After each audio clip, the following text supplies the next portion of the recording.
Hey, everybody, welcome to Fantasy NBA Today, a sports ethos presentation presented by our great partners at FanDuel. Huge night in the NBA. Wednesday night, our first full night of NBA action. And then we wake up today to all sorts of crazy stories about the NBA. Welcome, Steve, to the show. Steve Alexander, Hall of Famer. How you doing over there? Well, still reacting to the Chauncey Billups scary Terry news this morning. That was somewhat shocking, and I'm still reeling. Drew, my head is spinning from watching an entire night of Victor Wembanyama doing one thing after another of stuff that I've never seen a human being do before. It was a great night of hoops. I mean, I just kind of sat there with my jaw hanging down, and it was following that first opening night, which was great as well. So, yeah, and so much for basketball in October being boring. So we'll cover all of it. What we're going to do here is we're going to go through our must-add players, our drops, players of the night. We're going to talk about some streamers, and then we'll just kind of wrap it up with some players to watch for tonight and stuff that we think is cool going on around the league. Again, if you missed the news, the Feds have arrested Terry Rozier and Chauncey Billups, and Tiago Splitter is the interim coach going forward in Portland. I did not have that on my bingo card. Let's start, though. It's fantasy season. We want to get right to it. We want to get you guys set up with your leagues here. Doc, who are your must-add players from last night? I've got a list of a few guys here, and then we'll talk about a couple of them when I'm done. Ron Holland, Deuce McBride, Moussa Diabate, Davion Mitchell, VJ Edgecombe, and Bryce Sensabaugh would be the list. Edgecombe, I'm not going to talk about because it's obvious. Like if you are not living under a rock and you saw what he did last night, you know that you need to move on that guy. He's 49% rostered in Yahoo. Pick him up. The two guys that I want to talk about is Davion Mitchell, who's 31% rostered. He started for Miami, played point guard, put up a really solid stat line. I sort of picked up right where he left off last year, and that is fantastic news. He defense, offense. He does a little bit of everything. And then Ron Holland, shout out to my friend Mark for making sure I had Holland on my list this morning. 6% owned, plays for the Pistons. That dude came off the bench, hit 6 of 10 shots, 19 points, 4 boards, 3 assists, 2 steals, and a block, and a 3 in 27 minutes for the Pistons. So really solid work there by Ron Holland. He is a guy that should be sitting on waivers in most leagues. Yeah, Ron Holland is not like a favorite of mine, but man, I really wanted to have him ranked higher in the B150, and now he's doing the things that made me think that I should have had him a lot higher. So shout out Ron Holland. He's just a nasty player. He fits Detroit really, really well. I also had Davion Mitchell. I have Keyshawn George, a little deep league stuff with like Sam Merrick, Ben Saraf. Igor Demon had a decent line coming off the bench. I'll probably focus some time on the Charlotte centers, and then you got Cole Anthony and Ryan Rollins if the KPJ injury is something that keeps him out for a bit. PJ Washington, Taylor Hendricks, and let's stop with Keyshawn George. I think he was selected in a lot of intermediate and expert leagues, but if he was not selected in your league, this is a guy I had ranked, I think, at like 70 or 65 in the B150. He just looks outstanding. Like he's got all the tools in the world. It feels like he's got all the ramp in the world. It feels like he's at the perfect time of his career to just stay healthy and play as many games as somebody's going to play in Washington. So I think he's great. The Charlotte situation is awesome in the sense that we just kind of don't know what they did here in game one. Brooklyn's the opponent, so it's a great time to toss out some of these rookies and start them in a good situation where they could get a little bit of success. I didn't think that Ryan Kalkbrenner moved around all that well in the preseason, so I got some concerns there. He went for 10 and 11 with 2 blocks, 27 minutes there, and then Diabate 13-9, 1-1, a steal and a block there, and he did it in 27 minutes. Now, Diabate, I mean, he can't shoot, obviously, and he's limited offensively, but he looks like a beast out there moving around. A really good athletic combo of verticality and lateral quickness. So I think my money's on Diabate to be the best asset going forward, but Kalkbrenner has a better stat set. So if he could kind of hang out there and get his 25 minutes per game, he might have more value. Taylor Hendricks, he was 13-5 with 4 cash counters in 24 minutes. And I think he might have some staying power this season. Utah is really interesting there. What about drops, though? For me, the drops conversation was way more interesting. What did you think? Brew, I got to commend us on how smoothly and quickly we got through that potentially hour-long discussion. That was impressive. Okay, so I'm sitting here trying to think of who my big 3 were in my FanDuel lineup, because I spent I went stars and scrubs. I had Wemby, I had Devin Booker, and I had another monster like LaMelo Ball or I had Giannis. So I had Giannis, Wemby, and Booker, and Matas Buzelis, and then the rest were just scrubs. But they all the scrubs went off except for Yabusele. And I'm so mad at the Dancing Bear for that piss poor performance last night. Like, Mitch Robinson out, Karl Anthony Towns in, out. Well, he's in. And apparently the only way Yabusele has a chance is if both of those guys are out. No Josh Hart. And Yabusele took like 2 shots. I don't have his line pulled up, but man, it was so bad. It was empty. He was in my FanDuel lineup. And despite him being in my lineup, I scored like 330 points and beat my friends. But I took an L from Yabusele. I don't have him anywhere to drop him, but I'm so mad at him right now that it's going to take some time before I'll welcome him back into the circle. So you're so mad at him, forced him into a drops conversation. I love it. I think a lot of people were fired up about Yabusele coming into this season, and it's not over yet, but that was a rough start. And then the Brooklyn Nets, dude, are just like Nick Claxton was nice. Cam Thomas was okay. I don't think Claxton had a block, though. He had a decent line.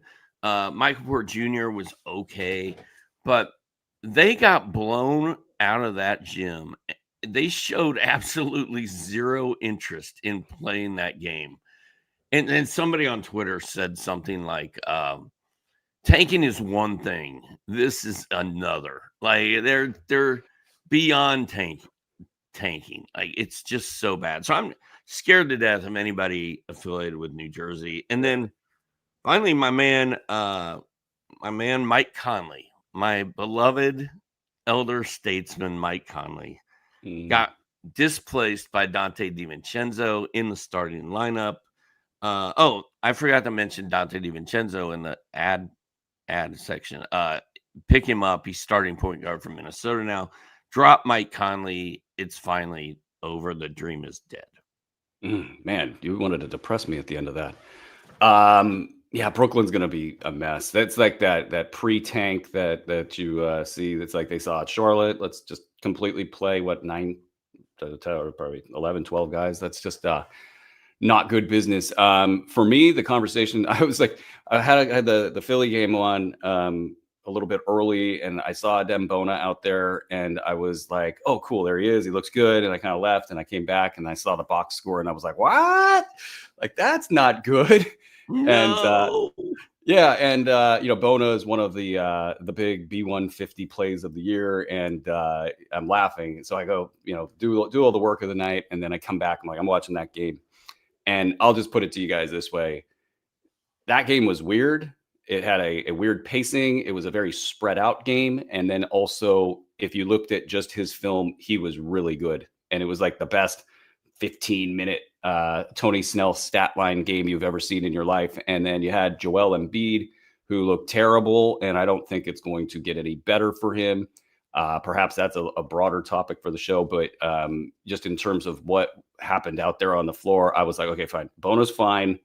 these players that their stats are just kind of what they are, field goal percentage guy, rebounds, occasional points and blocks and defensive stats. It's like, well, he's not going to stop doing this stuff. And it's not like Joel Embiid is going to get a new knee and this dynamic isn't going to change too much. Also thought this was an opportunity for them to get Dominic Barlow on the floor. We could talk about him a little bit later, but so it wasn't a Bona night, and I'm not worried about it at all right now. So that's my take there. Josh Minot was another one who was a buzzy guy, and I thought he was sort of a victim of this game's weird kind of pacing, and I don't think that he's been sort of integrated into his role there. And I would just kind of hang back with almost everybody. The overreactions in the first 3, 4, 5 days are pretty severe in fantasy basketball. Do not, if you had Minot in your lineup or Minot, on your team, just give up after a week. I think there's a lot of opportunity for him there. But Doc, getting out of the depressing drop conversation, who are your guys of the night? Well, speaking of my guys and drops, Chris Boucher, I forgot to mention him in the previous segment. He did not start for Boston. If Chris Boucher's not starting in the NBA, you probably don't want him on your fantasy team. So I'm fine with dropping Boucher at this point. He is also one of my guys, so it fits. I gotta give a shout out to Josh Giddey. Looked really good. He's in control of that team, and I'm fired up about it. Another one of not one of my guys, but a guy I like to talk about a lot is Chris Middleton. Chris Middleton went off last night, and I need everybody to take Chris Middleton going off with a grain of salt because he was playing in Milwaukee against his former team, and they were showcasing him to let him get his flowers, like they know the end is near. Let's give the guy his flowers. He had 23 points and 6 boards, played a ton of minutes. That could end up being Middleton's best game of the year. So do not get excited about Chris Middleton if you were. And then in my auction league, I somehow ended up with Andrew Wiggins instead of Norman Powell. Norman Powell looked fantastic last night. Wiggins was okay. He had 18 points and a 3 and some other stuff, but Norman Powell filled the stat sheet, looked awesome. And I'm glad to see one of my guys who's not on my team doing good stuff. And if you're wondering why I'm not talking about Modest Buzelis, I'm saving that for later. Ooh, yeah. I was wondering about Norm. I thought, I was like, maybe he could be one of my guys tonight, but I don't want to take Doc's thunder. To hear he's not even on your teams, that's so sad. My guys, Victor Wembanyama. I can't not put him there, and I know he's going to be there every night. But what the? My God, that was just insane. The crazy thing is he had 1 assist, and I don't think it was because he didn't want to pass. It's just he didn't need to pass. He went 15 to 21 from the field, 3 blocks, a steal, that dunk. What the? What are that we here dunk? for? There were like 10 of them, dude. Like I just saw the one. I just saw the one. Like where he got fouled on this side and dunked it on the other side. That's crazy. It was crazy. Soren and I were watching that. We're like, dude, I'm like the closest thing I can think of to that was when Dr. J went under the backboard against Norman Nixon, and like that was in 1982 or whatever. Like, go ahead, carry on. I don't even think he shot any threes, dude. No, that was the other thing. Efficient Wemby. If he's gonna go, Wemby. If he's efficient Wemby, you just end it right now, dude. Just, and it was all give your money to the league winner. It was all in Anthony Davis's face. Yeah, every one of those Dallas front court. What the? Like, he made Anthony Davis look like me or you trying to guard Anthony Davis. Like, that's how bad it was. Last night was so much fun. I cannot say how much fun it was because my next, Edgecombe. Like, watching Edgecombe in that game was like, it felt like you watch Anthony Edwards for the first time, or, maybe some of the predecessors for the first time. And he just went out there and yammed on people. And he dunked things that didn't have any business being dunked. Like there was this one little alley-oop that was a throwaway pass that there was no business that anybody should have been passing it or he should have been catching. And he just got up there and dunked it in and just ran back down the court like it was nothing. 34 points. And I was watching the college film and getting an opportunity to draft him and just thinking, man, this guy, if anybody, is going to be so super good in this class. And he just, it blew my mind. So yeah, Edgecombe. And what a cool storyline, Embiid sucks. The Sixers suck.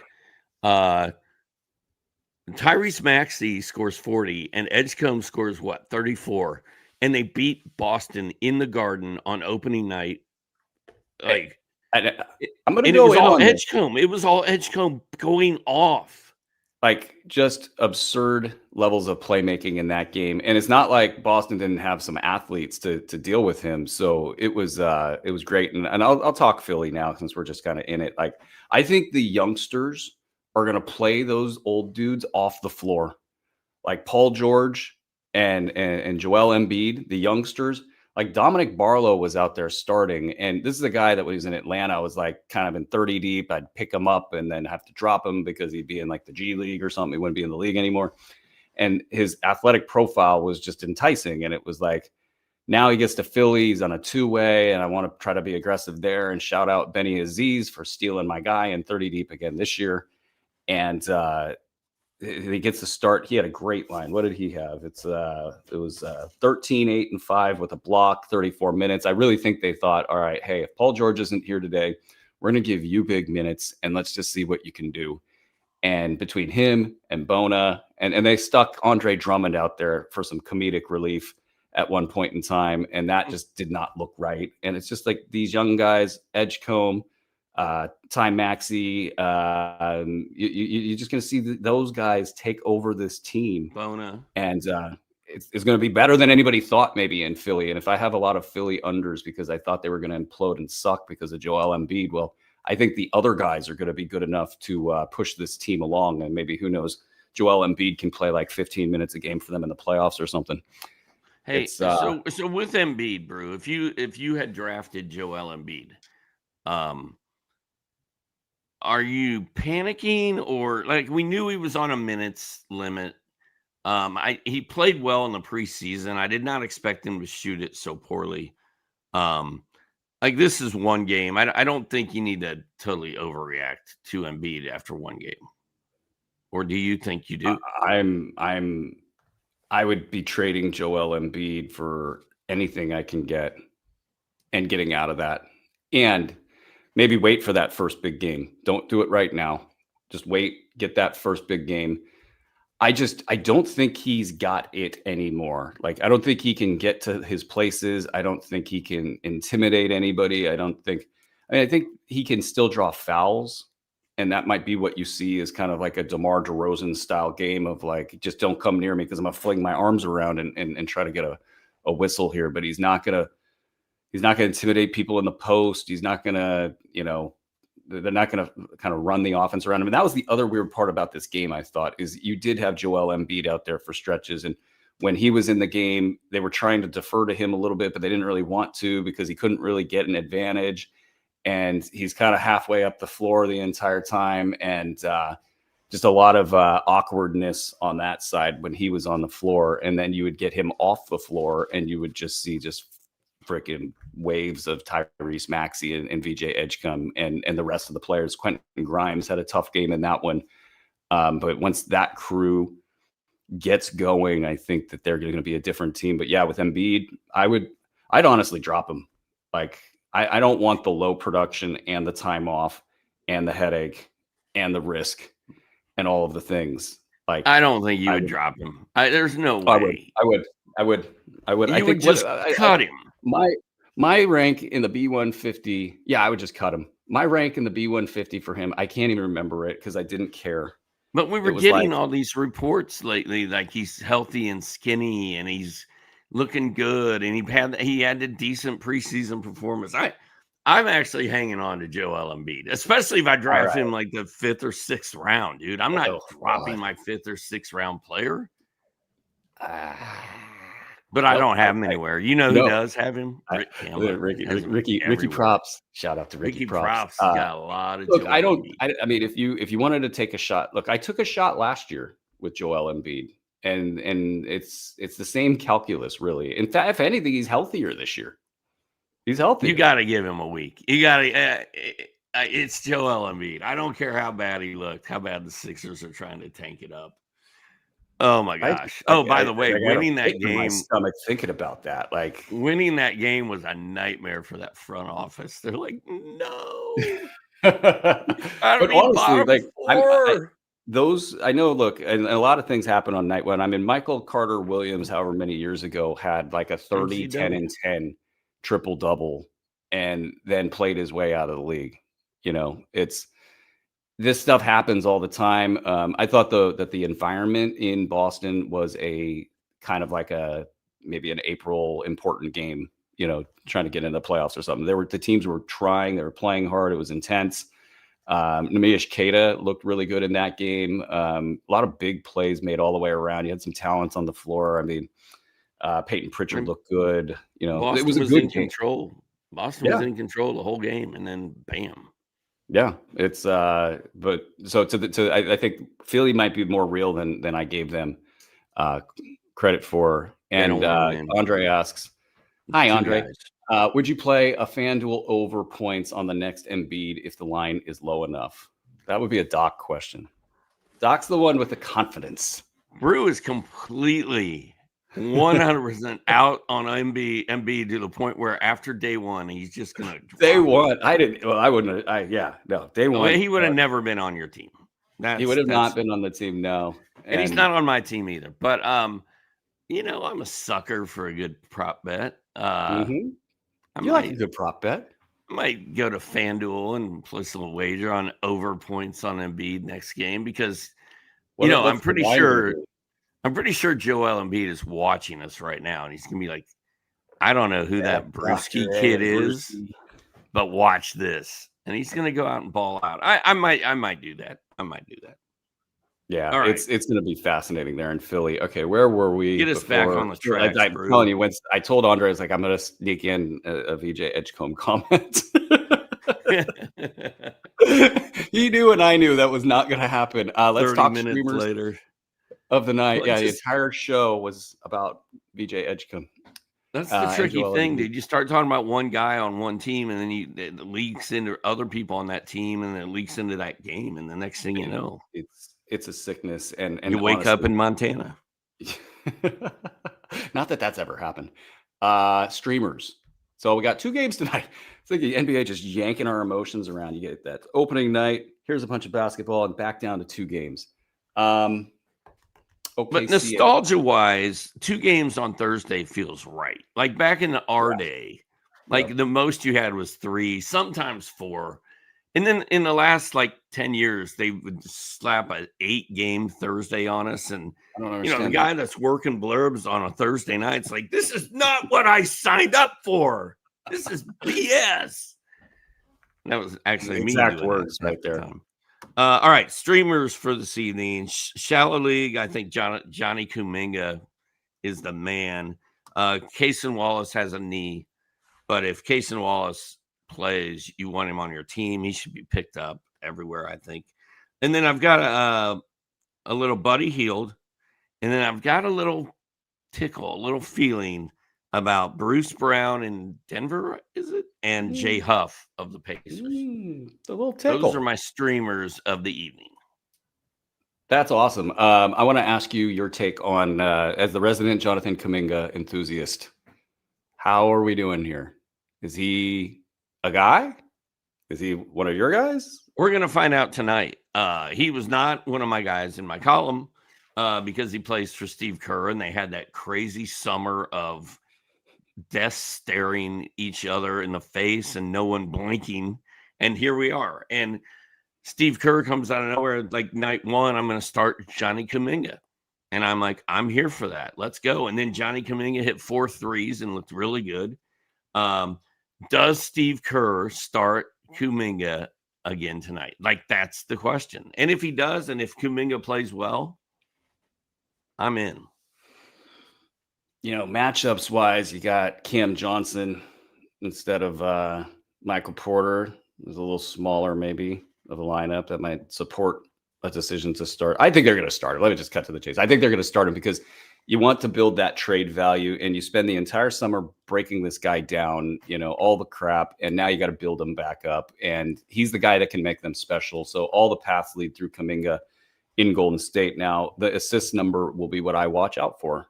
He had 6 of them in the last game. That's the thing. Like I believe he's an athlete. I believe he can shoot. I believe he can straight line drive. What I and many others don't believe is that he can do all of that with his head up and see the action and do things in a Steph Curry, Draymond Green driven offense that, you got to have your head up and where's Steph at all times and get rid of the ball. So that's the big question there. You look like you want to say something. Well, Kuminga, I think there's 2 keys. He's probably not going to shoot it that well from 3 tonight. Yeah. He was on fire last game. Yep. He's probably also not going to have 6 assists because that's not what he does. So there's a real chance for a Kuminga letdown game tonight. Like I would almost bet on it. Like the theory of, guy has a career night or a career year, or you fade him the next time. I think he's probably going to have a bit of an off night, but I still think, he's probably one of the best players on any waiver wire still sitting out there. So.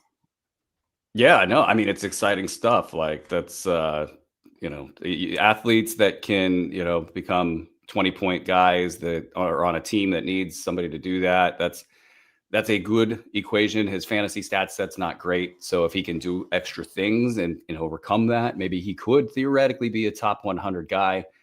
Streamers that I'm watching out for, Aaron Wiggins, maybe Lou Dort if he plays. I know people don't really draft Aaron Nesmith a lot. I don't know why, because he's awesome. Even in like a head-to-head setting, I really like him in a 9-cat format. He's just going to get you stats without hurting you, and you kind of what he's all about. His role. The Indiana centers didn't get drafted that much this year, so I think that they're fine players. Like Isaiah Jackson was a huge B150 guy a couple years back. Didn't get the opportunity, hurt himself. I did watch a lot of that over the preseason. That he has lost something on his fastball. So that's unfortunate because his value comes from steals and blocks and dunks and being sort of a super athletic guy out there. Jay Huff, to me, moves better than him and provides better defense and provides better everything than Isaiah Jackson. So we kind of want to see how that plays out. And Jay Huff's been an upside guy in the past, giving you value in like 12 minutes a game or something. So landing in Indiana, they take that Miles Turner role. That is exciting stuff. So if you can stream that, you might get something better than just streaming. And then Al Horford, I like in Golden State.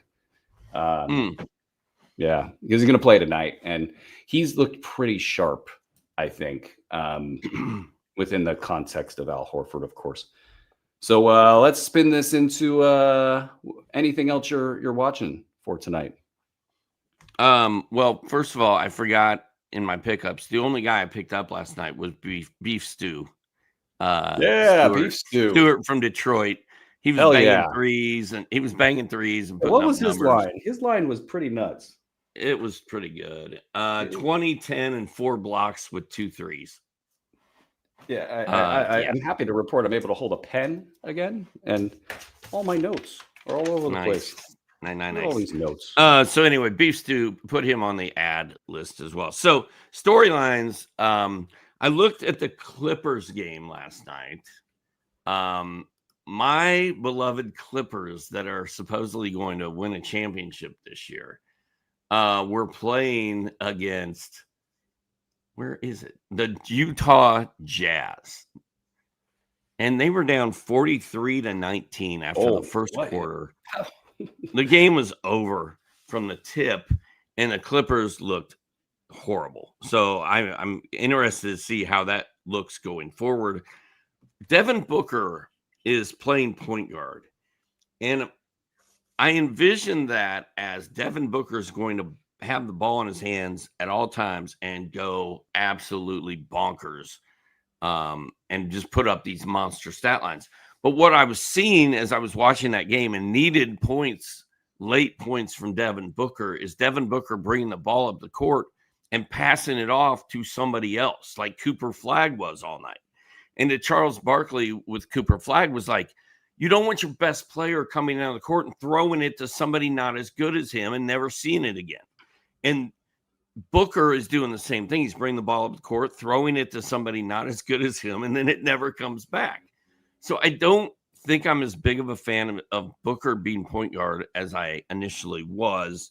And then Modest Buzelis, my boy, my dog, 21 points, 3 blocks, some other stuff, nothing amazing. He could have had a much better game, could have had a much worse game. The thing I liked about what I saw on the Bulls network last night is the network, every picture they show, it's like Buzelis and then Giddey behind him, and it's like Kurt Nirvana or Kurt Cobain and Chris Novoselic and Dave Grohl. Like Kurt's in front, and that's how they're treating Modest. And go ahead. Oh yeah, no, sorry, I just got to spit it out. He had this amazing dunk last night. It was on beef stew. It was on beef stew. He just put beef stew through the freaking hoop. It was great. He had two great dunks. I bow to the doc. You were the Matas Buzelis whisperer here. I did not rank him high enough to get him. It sucks because I had him ranked high enough, but there were so many players ranked higher that I would never get Buzelis, except against you. That was out of spite. No, I'm still not over it. But anyway, the way that the broadcast team has been told Buzelis is the guy, hype him. And Buzelis talked all summer long about how he was going to ball out this summer, and he put in the work, and he's got that mentality, man. He's got it. And I'm telling you, it's going to be a fun ride with Buzelis. I also feel like he's very durable, and he's going to stay healthy. Yeah, he looks next level great. I think like definitely future all-star. Just a lot of good things there. You hit on something really key for fantasy GMs. Watch the broadcasts.